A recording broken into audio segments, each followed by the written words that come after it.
21 fevral El Aral Fen Dili Günü 1989 yılın 17 noyabrda UNESCO'nun Generaldi Konferensiyası tarafından 21 fevral El Aral Fen Dili Günü dep jarıyalangan. Günüdө kança dil bolsa ошол шоу болот эмеспи? Андай эмес экен кире балдарыбыз эне тилибизде сүйлөйлү.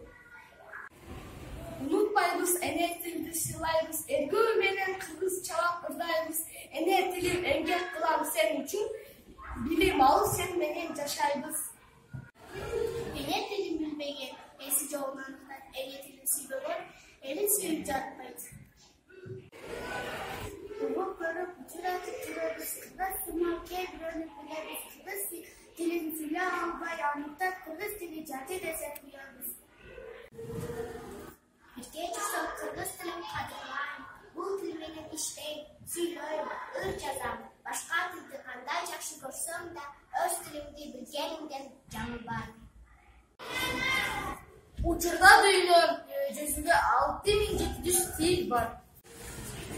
Көп til bilgen jakşı, biroq öz ene tilibizdi, kırgız tilin unutmay bağlay bileli.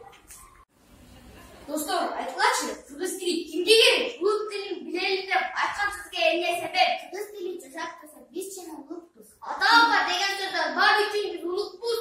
Дүйнөдө бардык тилдин элкөндө тили бар. Ошол тилди сыйлаш үчүн обол тоодо дини бар. Кыргыз тили бизге керек, биз кыргыздын улуубуз. Эне тилин сактап билген жаңы доордун мунубуз.